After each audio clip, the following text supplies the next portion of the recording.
Okay. Tingnan natin yung sukat.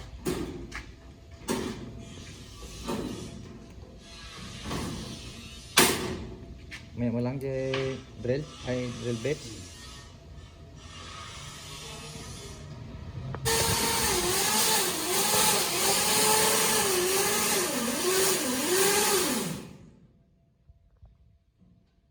Hmm, 26 inches.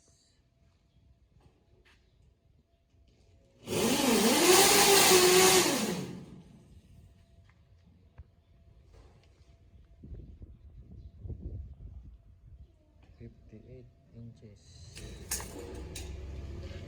yung taas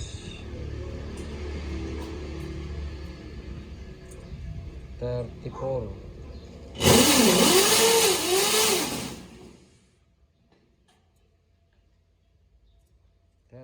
inches yung taas. Manayo ng pinatay anan nasilpa man right.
Twenty-seven by 27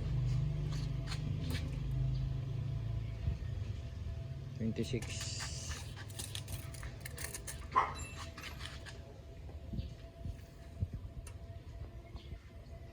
16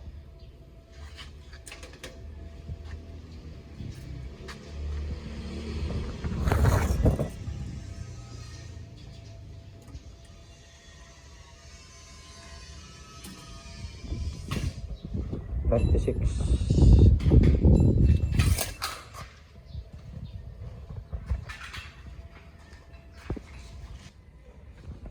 Ayan mga kalakayo, tapos na yung ating cart. Mali-displayhan po ito. Ito po ay lumang cart natin na pinabago natin. Bagong-bago na. Ayan, malinis tignan. Kahit stainless po, malinis tignan. Ayan, bali ginawa nating parang cabinet ito para may lalagyanan ng mga gamit sa loob. Pwedeng ilagay dyan yung mga burner natin, yung mga escaparate natin. Huwag lang ilagay yung mga ingredients natin, siyempre. Yun lang mga gamit. Pwede pang ilagay dyan yung LPG tank natin. Hindi na natin iuwi.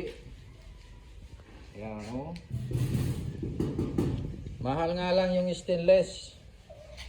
Mahal pero ano yan, nagtatagal yan. Ito yung pinagganuhan. Ito yung mga tinanggal natin, oh. Mga galba. Ilang taon rin yan, ano? Tagal mo din ginamit? Natagal din na, halos 10 taon. 10 taon mahigit na ginamit natin yan. Kasi yung una nun, ayun ano, yung ano doon, kahoy. Yan yung, ganyan yung pinakauna. Ito yung pinakaunang kahoy. So, kahoy. Tapos sumunod yung ganyan. Tapos ito na. Yan, yan. Ayan. Yung displayan natin. Yung lutuan natin nandito. So, bali na, nagamit na ito. Pinalitan lang natin yung nandun sa isang pwesto. At ito yung kasama niya. Ilalagay natin dun sa isang bayan. Sa pwesto natin sa isang bayan. Ganyan siya, oh.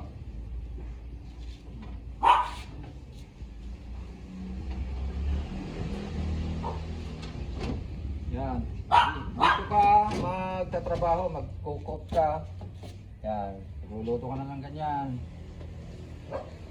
Alright.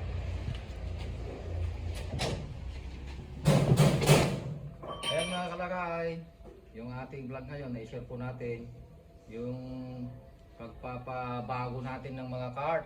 So, lahat na ng pwesto natin ay puro stainless na yung gamit natin mga kalakay. Kaya mas malinis tignan, ika nga. So, kayo man din kung gusto nyo ng mas maganda, mas malinis tignan, stainless ang inyong gagamitin. Pero kung kayo po ay nagtitipid, siyempre yung galba ang gamitin nyo, GI sheet. Yan, mas mura kasi. Sa isang galba, sa isang piraso, GI sheet ay mga 450 ang isang piraso. Pero pagka gumamit kayo ng stainless, ay hindi ako nagkakamali, ay 1,800 ang isang piraso. So malaki ang diferensya, mas mahal. Ayan, nakakagastos kayo dyan pagka stainless ang ginamit nyo sa isang card. Makakagastos siguro kayo kasama na yung lutuan, ay makakagastos kayo siguro ng mga humigit kumulang na mga 8 to 10,000 lahat-lahat na, pati labor. Yan po yung mga gastos. Pero nakatipid ka doon kasi recycle. Oo, nakatipid ako dyan dahil yung lumang card natin nga ang ating ginagawa, mga kalakay. Ayan. So sana nagka-idea kayo mga kalakay. At hanggang dyan po yung ating maibabahagi ngayon. Salamat sa patuloy na panonood, pagsuporta sa aming YouTube channel. Ganon din po yung mga kalakay natin na sumusubaybay sa ating Facebook page natin. Kung kayo ay hindi pa naka-follow sa ating Facebook page, ilalagay po natin yung ating Facebook page link doon sa ating comment section o di kaya sa ating ang tawag doon? Ewan ko sa'yo. Ayan na. Ayan, mga kalakay, at shout out nga pala sa ating mga bagong member ng ating Calpo Fried Chicken recipe. Ayan, ang dami na po nila. At patuloy na dumadami ang mga nag-a-avail ng ating 1K package. Biro nyo 1K package ay na mapapasa inyo na yung buong kaalaman ng pagninegosyo ng fried chicken, mga kalakay. Buhat sa paghanap ng mga supplier, paano ang diskarte para ka makamura, kung paano ang pag-chop, kung paano ang pag-posting, yan, kung paano ang pag-marinate, paano ang paggawa ng breeding mix, lahat ng recipe at mga procedures na ginagamit namin sa aming negosyo ay isasalin namin sa inyo, ituturo namin sa inyo mga kalakay. 100%! Yan. Kaya avail na kayo, 1K package. Salamat sa inyong panonood. Bye-bye! Mga kalakay, available na po sa Shopee ang ating Calpo's merchandise.